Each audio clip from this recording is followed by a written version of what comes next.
Buongiorno a tutti, eccoci qua, trovate il nostro appuntamento di oggi sulle orme del Maestro, sulla frequenza Latina TV e Radio Palazzo Carli.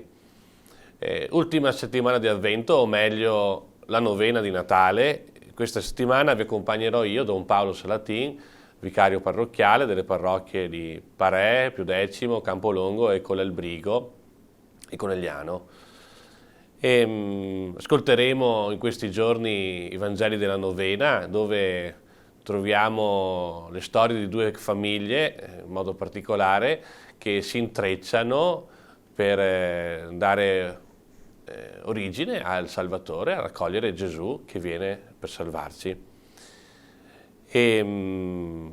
Vogliamo incominciare il nostro incontro allora invocando lo Spirito Santo.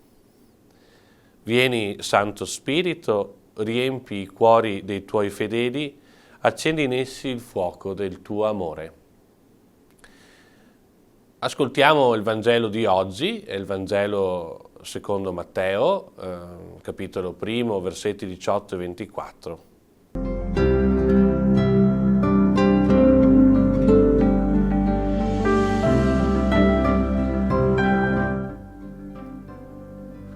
Dal Vangelo secondo Matteo. Così fu generato Gesù Cristo. Sua madre Maria, essendo promessa sposa di Giuseppe, prima che andassero a vivere insieme, si trovò incinta per opera dello Spirito Santo. Giuseppe, suo sposo, poiché era uomo giusto e non voleva accusarla pubblicamente, pensò di ripudiarla in segreto. Mentre però stava considerando queste cose, ecco gli apparve in sogno un angelo del Signore e gli disse: Giuseppe, figlio di Davide, non temere di prendere con te Maria, tua sposa. Infatti, il bambino che è generato in lei viene dallo Spirito Santo. Ella darà alla luce un figlio e tu lo chiamerai Gesù. Egli infatti salverà il suo popolo dai suoi peccati. Tutto questo è avvenuto perché si compisse ciò che era stato detto dal Signore per mezzo del profeta. Ecco, la Vergine concepirà e darà alla luce un figlio. A lui sarà dato il nome di Emmanuele, che significa Dio con noi. Quando si destò dal sonno, Giuseppe fece come gli aveva ordinato l'angelo del Signore e prese con sé la sua sposa. Con questo Vangelo del sogno di Giuseppe incomincia questa settimana ultima di Avvento. Ogni giorno incontreremo figure diverse, Giuseppe, Maria, Zaccaria, Elisabetta, il Battista, che ritengo possono aiutarci a prepararci, nell'ascolto della parola, prepararci a vivere più intensamente, più pienamente il Natale. È la figura di Giuseppe, uomo giusto, così troviamo scritto, proprio il Vangelo lo dice, Giuseppe suo sposo, poiché era uomo giusto. Cosa vuol dire essere uomo giusto? L'ebreo giusto è quello che, nella tradizione, è quello che è fedele al patto di alleanza che Dio ha fatto con l'uomo. Dio fa alleanza con l'uomo e promette a lui salvezza e il Messia. In cambio chiede all'uomo di camminare osservando i suoi comandamenti. Lui è questo uomo, lo annota il Vangelo, ma non soltanto nota il Vangelo, anche dal Vangelo stesso, da questo avvenimento che andiamo ascoltando oggi, di questo sogno nel quale è chiamato a decidersi rispetto a qualcosa di bello per lui, per Maria e poi anche per il mondo, Giuseppe fa la scelta giusta, si realizza come uomo giusto. Infatti, alla fine del testo sentiamo Giuseppe fece come gli aveva ordinato l'angelo del Signore e prese con sé la sua sposa. Ecco, l'uomo giusto è quello che ascolta la parola di Dio e non si difende, non teorizza le cose, ma legge gli avvenimenti della sua vita e li comprende nella misura in cui interiorizza la parola e la vive nel suo quotidiano. È l'uomo che vede realizzarsi, Giuseppe è proprio quest'uomo, che vede realizzarsi nella sua vita concreta la fedeltà della promessa di vita piena di Dio.